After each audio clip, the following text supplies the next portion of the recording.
আর কোনোদিন আমরা যদি চাই এই লাশের চেহারা দেখতে, কোনোদিন কেউ পারবে না। এজন্য আপনাদেরকে বলে যাই, আমাদের দাদা ছিল, আজকে আমাদের দাদা দুনিয়াতে নাই। আমাদের নানা ছিল, আজকে দুনিয়াতে আমার নানা নাই। অনেকের বাবা দুনিয়ার জমিনে ছিল, আজকে আমাদের বাবা অনেকের হারায় গেছে।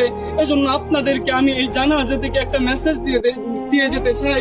যারা আজকে মনে করতেছেন যে দুনিয়ায় আমার জন্য আসল, এ দুনিয়ায় আমার, এ দুনিয়ায় আমার, আল্লাহ তাআলা বলতেছেন আমাল হায়াতুদ দুনিয়া ইল্লা মাতাউল গুরুর, যে দুনিয়াটা হচ্ছে একটা ধোঁকা, এ দুনিয়ার সব কিছুই ধ্বংস হয়ে যাবে। আমাল হায়াতুদ দুনিয়া ইল্লা মাতাউল গুরুর, যে দুনিয়াটা ধোঁকা। আজকে তোমার স্ত্রী, সন্তান, আত্মীয় স্বজন এরা সবাই ধোঁকা।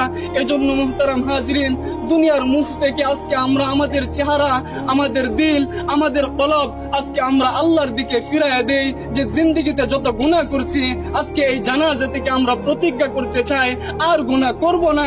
যেই কবরে আমাকে যেতে হবে, সেই কবরে আমাকে একা থাকতে হবে, আর গুনাহ করব না। এই প্রতিজ্ঞা করে যদি আমরা এই জানাজা থেকে যেতে পারি, ইনশাআল্লাহ এই জানাজা আমাদের জন্য সফলতা বয়ে আনবে। সুবহানাল্লাহ। কথা লম্বা করার কোনো প্রয়োজন নেই। অনেকেই আত্মীয় স্বজন আছে, তারা কথা বলবেন। এই জানাজাই হচ্ছে আমাদের জন্য সবচাইতে বড় সবক, কথা ঠিক না? আল্লাহ তাআলা আমাদেরকে যে কথাগুলো বলছি সকলকে বোঝার তৌফিক দান করুক। সকল বলে আমিন।